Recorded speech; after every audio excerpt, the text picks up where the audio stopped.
ഒരിക്കൽ മാസ്റ്റർ എന്നോട് പറഞ്ഞു, നീ എന്തിനാണ് അവന്റെ പേരിട്ടിരിക്കുന്നത്? അപ്പൊ എനിക്ക് മനസ്സിലായില്ല. അപ്പൊ ഞാൻ മാസ്റ്ററോട് ചോദിച്ചു, മാസ്റ്റർ എന്താണ്? അല്ല, ജയന്റെ പേര് എന്തിനും നിനക്കിട്ടിരിക്കുന്നു? ഞാൻ പറഞ്ഞു, അത് ഞാനിട്ടതല്ലോ മാസ്റ്റർ, അത് എന്റെ അച്ഛനും അമ്മയും ഇട്ടതല്ലേ, അത് മാറ്റണം. അപ്പൊ ഞാൻ മാസ്റ്ററോട് പറഞ്ഞു, എന്റെ അച്ഛനും അമ്മയും ഇട്ട പേരല്ലേ മാസ്റ്റർ, അത് മാത്രം പറയുന്നു, പേര് മാറ്റുന്ന കാര്യം മാത്രം പറയുന്നത്. അപ്പൊ എന്നോട് ചോദിച്ചു, നിന്റെ അപ്പൂപ്പന്റെ പേരെന്താ?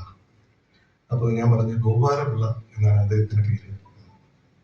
അപ്പൊ ഇത് കഴിഞ്ഞിട്ട് ഈ സംസാരമൊക്കെ അവസാനിച്ചു. അതിനുശേഷം കുറെ നാളത്തേക്ക് ഇതിനെ കുറിച്ചൊന്നും ഒരു സംസാരമില്ല, എന്റെ പേര് മാറ്റുന്നതിനെ കുറിച്ചും ഒരു സംസാരമില്ല. അപ്പൊ നമ്മുടെ സെൻട്രൽ സ്റ്റേഡിയത്തിൽ ഓണത്തിന്റെ ഒരു ഗാനമേള നടക്കുന്നു. ബാലന് ഓർമ്മയുണ്ടോ? ബാലനും മാധുര്യമ്മയും ഞാനുമാണ് ഗായകർ.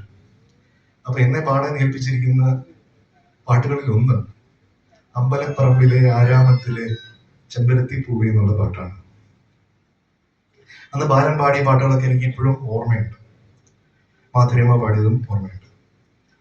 അപ്പൊ അങ്ങനെ ഞാൻ എന്റെ പാട്ടിന് വേണ്ടി കാത്തിരിക്കുമ്പോൾ മാസ്റ്ററാണ് അനൗൺസ് ചെയ്തത്. അപ്പൊ മാസ്റ്റർ പറഞ്ഞു, ഇനി അടുത്ത ഗാനം ആലപിക്കാനായി ഈ വേദിയിലേക്ക് വരുന്നത് യുവനിരയിൽ ശ്രദ്ധേയനായ ഗായകൻ തിരുവനന്തപുരം ഗോപാലചന്ദ്രൻ ആണ്.